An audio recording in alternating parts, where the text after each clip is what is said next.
Steve Jobs had the same thing where basically they didn't waste time on BS.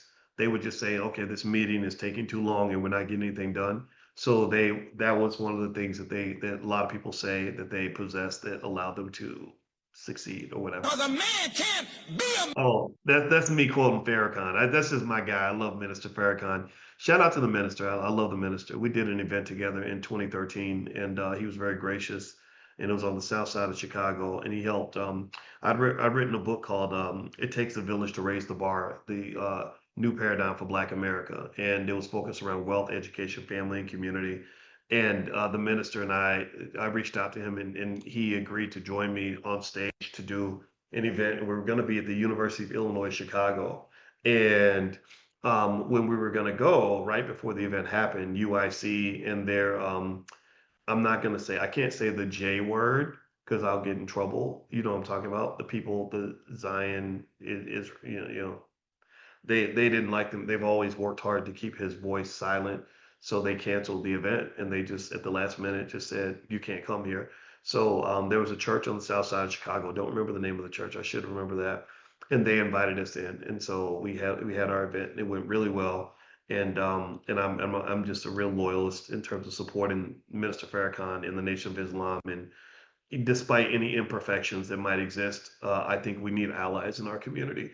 And I like the Nation of Islam because they understand everything that we talk about in terms of wealth building, they get it. Everything in terms of building your own community infrastructure, they get it. Everything in terms of educating your own kids, they get it. Everything in terms of Black people being prepared, they get it. So the whole world, our whole community needs to show respect to what they're doing. psycho. Now check this out. This is interesting. So I shared this, so I'm gonna play this for a minute, but I'm not gonna play the whole thing. But this is another thing that was on my mind. So here it goes. Yeah, yeah. Oh, I'm not here to really talk about his music. I want to talk about his activity. I want to talk about his actions. What he's doing right now, unfortunately, is something a lot of celebrities are doing, and it's led me to really label them as financial drug dealers. Or they're participating in what I call the financial fentanyl crisis, which is sports betting.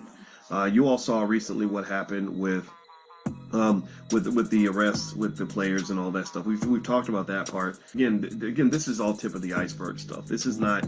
You haven't even begun to see how crazy this is going to get.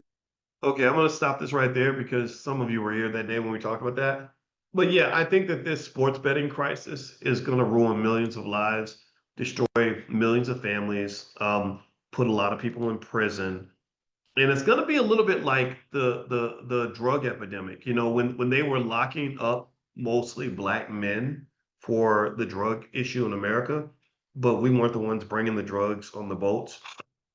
Um, and you have the crack to powder disparity. I can see this happening again with sports betting.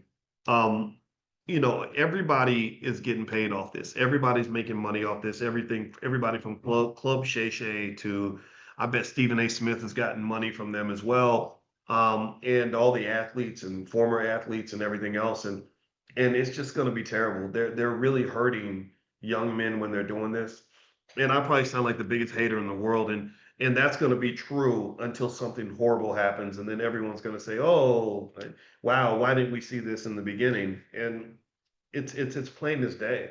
And the reason for that is because history tells you what's going to happen, how this is going to turn out. We've already had this happen.